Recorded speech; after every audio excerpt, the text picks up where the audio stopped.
Alright, ladies and gentlemen, welcome back to the channel. My voice is a little gone, but, oh look, there's a village already. I found myself wanting to make this video because, there are moments where I think you need to kind of reflect for a second or take a breather or just like be more present. I don't know, there's something to acknowledging a moment when it happens and also capturing that memory, the feelings in a bottle.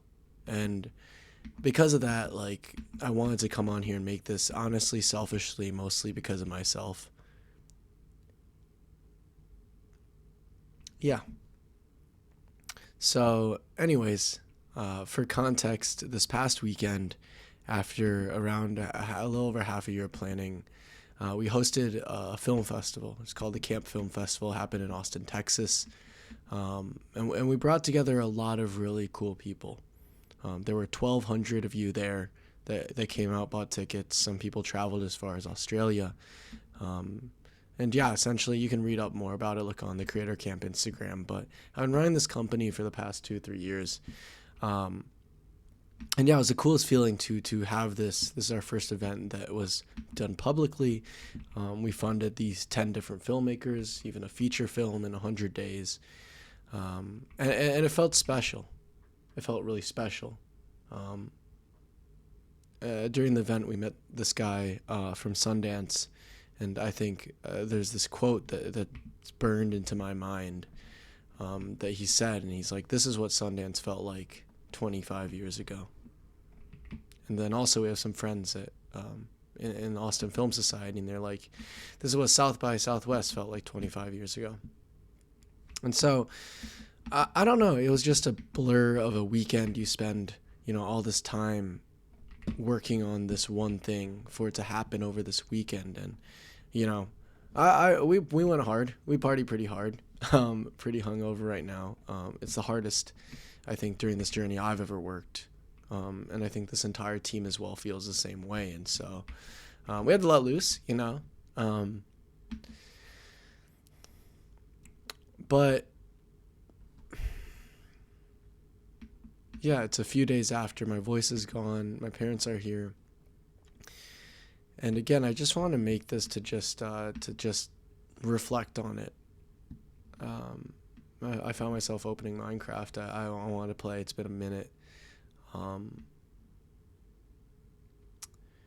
I wanted to talk about the lessons I learned through planning this event and working on this business with my best friends for the past 2 to 3 years and trying to push the envelope. Basically, what we're trying to do is essentially like, how do we bring the internet to the big screen? I don't want to get too technical with it, but in the past year, theater occupancy has been at around 11%, while the rest of like live event markets explode in demand. Hollywood's kind of cooked. Everyone kind of knows that. They spend, $200 million on just shitty movies and budgets are overblown.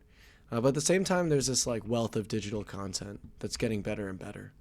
You think of the YouTube New Wave, you think of what I kind of worked on in some of my videos, you think about a lot of people that are there at the festival, like Yes Theory, Gox, Natalie, Eric Floberg, Jake Frew, all these people.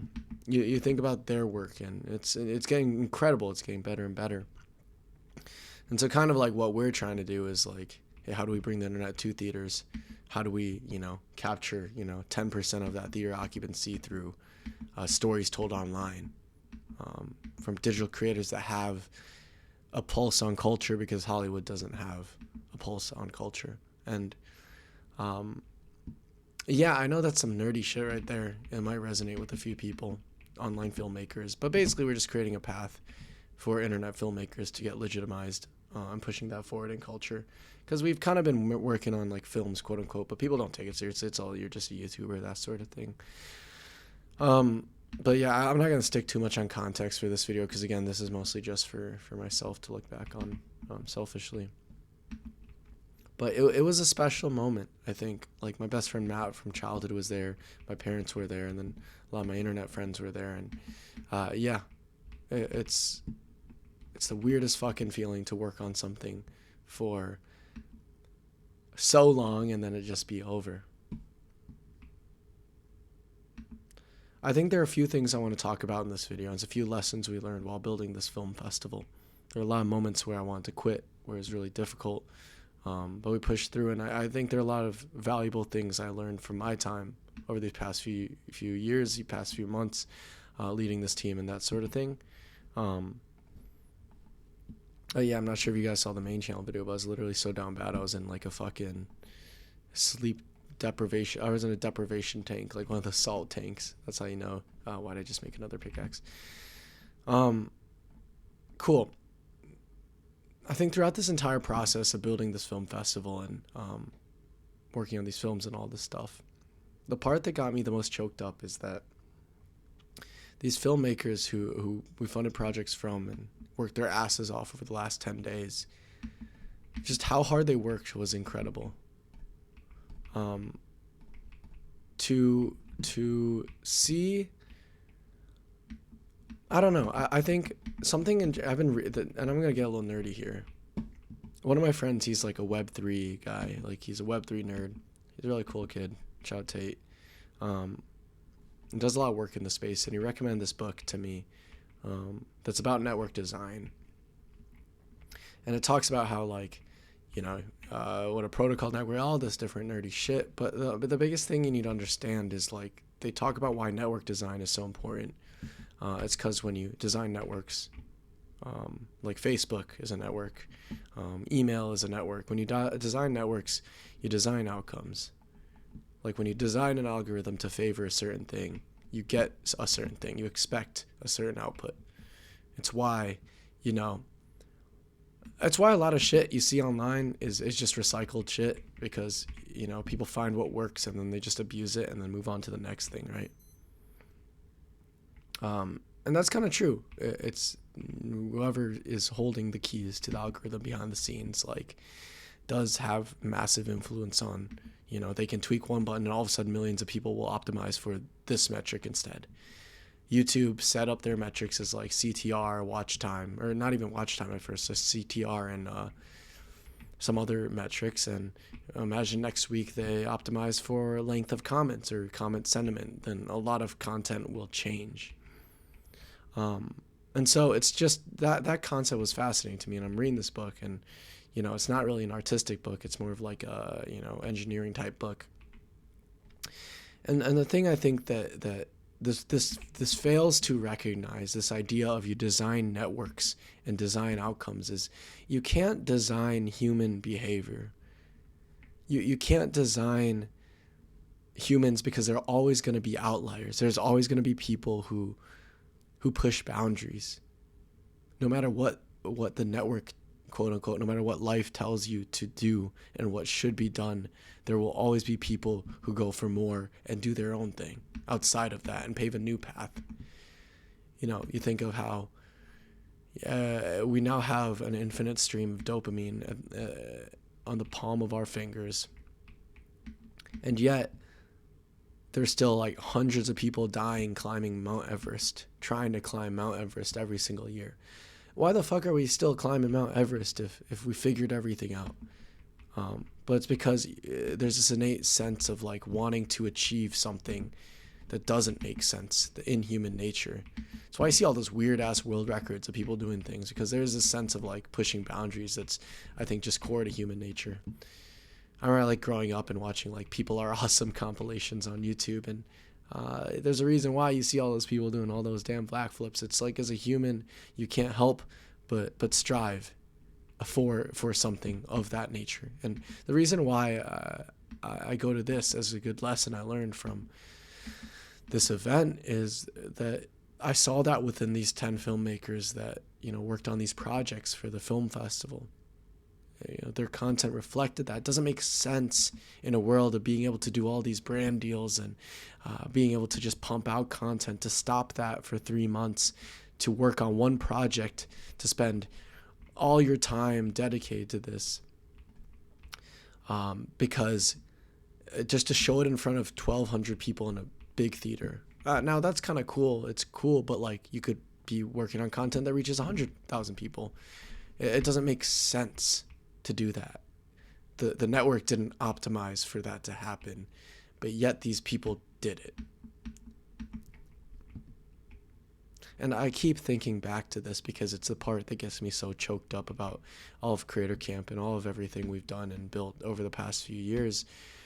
Because that's the shit we live for. It's the outliers. It's it's pushing forward and telling these stories that, we're supposed to be subjugated to the corners of the internet and pushed out of the zeitgeist, and pull those and rightfully take those back and take that spot. It now feels like we're in this like cultural turning point where like there's this revolution. That's a strong ass word. That's corny as shit. But there's this revolution of independent filmmaking creativity where, it feels like we're all doing this together. It's like the Paris Fashion Week photo of Kanye, Virgil, and all of them pulling up, and people are like, streetwear isn't real high fashion. And then they start all these brands.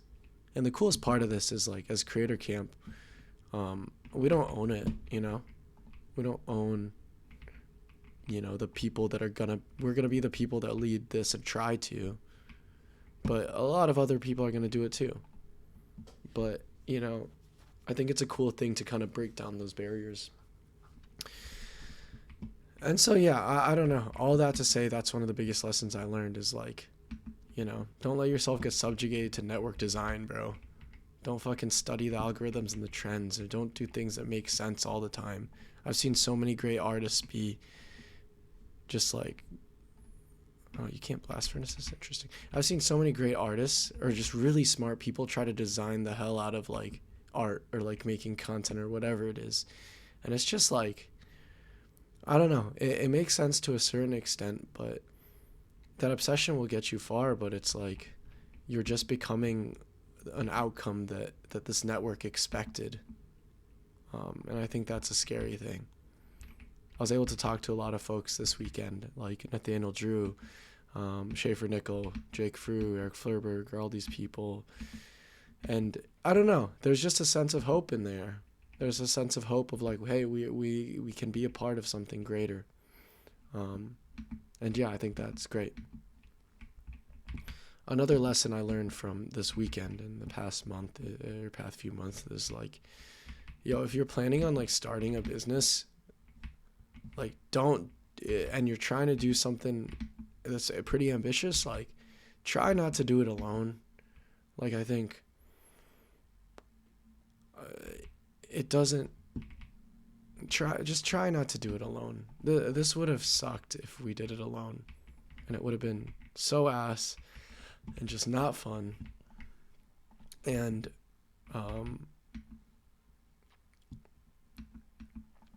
yeah, there's a lot of points where you want to quit. I think if I didn't have our team or my co-founders Max and Chris, like it would have sucked ass. So I would say that's also another really important part of the equation is try not to do it alone. I feel like I've gotten pretty lucky with the people I've met throughout the journey.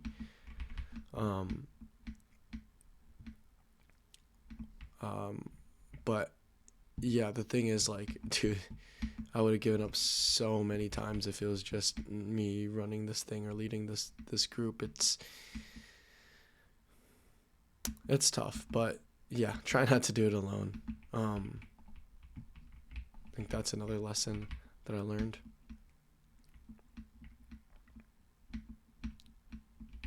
Look at this. Really, emeralds here? Is that... See, I haven't played Minecraft in a bit, but isn't that weird? Okay. This is such a cool seed, by the way.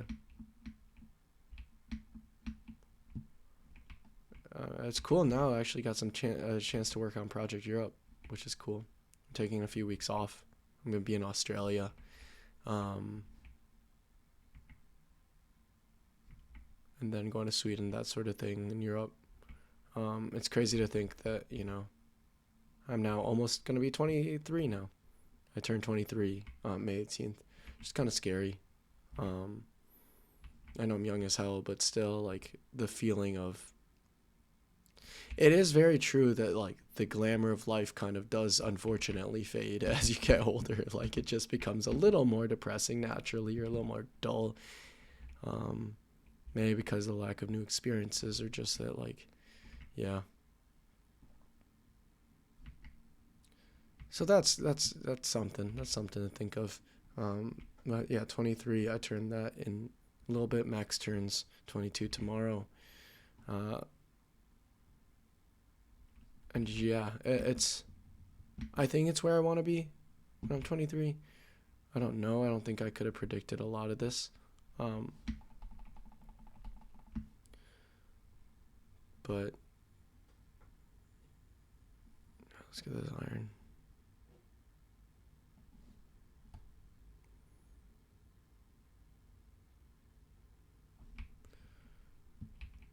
It's a thing that's yet again been cemented in my mind of like I really feel like,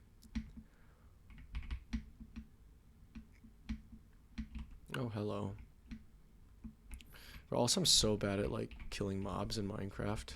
Like it's funny, but I'm like so bad. I started a world last week, and I swear to God, bro, I was getting chopped. I was like, and I'm like, why am I dying? You know, in easy mode in Minecraft as a 23-year-old.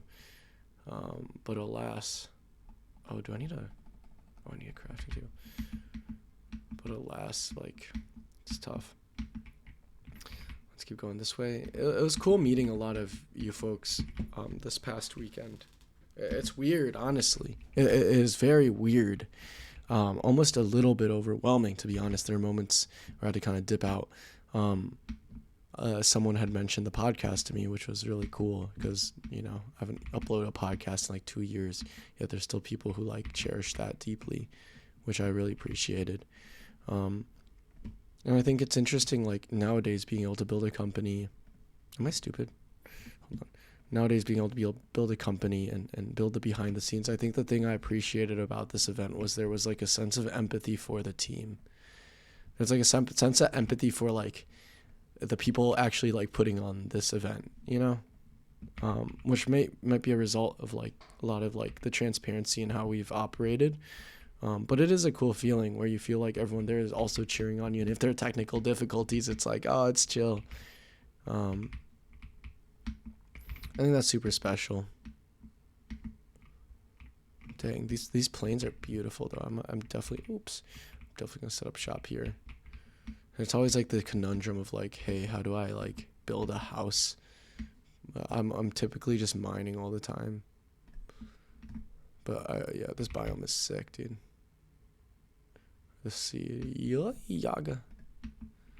I think a big question I've been getting is like, Simon, are you gonna keep making stuff yourself? Not surprised how many people like had seen the recent stuff of building Creator Camp, that sort of thing. And honestly, like I find less enjoyment. And let me think about that. I think I find. Wow, this is so beautiful. What the? This is crazy. Such a vibe. I think it's not that I.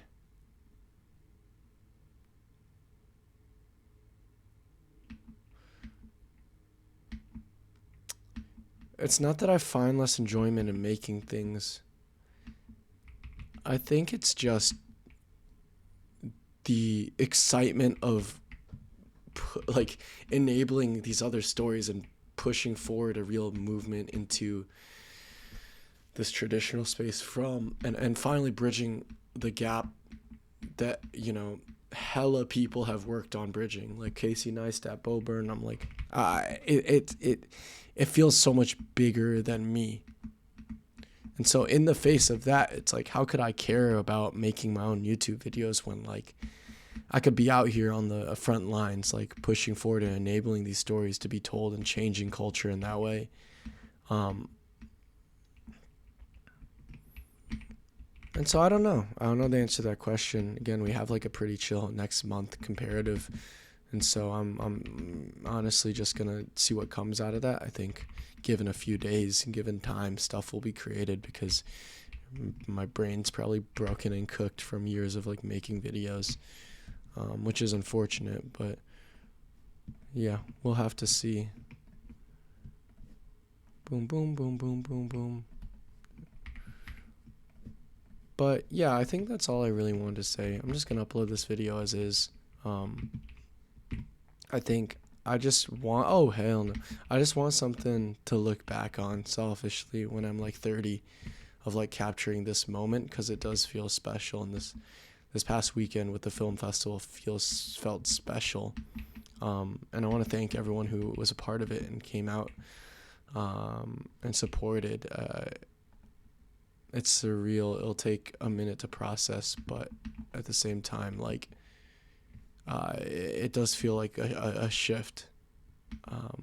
And I think to acknowledge that for a moment is the most important thing to do right now. And so, yeah, thank you. I'll catch y'all probably in like 6 months on a random ass YouTube video. This is a time capsule, an experiment. And yeah, thanks for rolling through and thanks for saying hi this weekend. It means a lot. All right, much love. Cheers.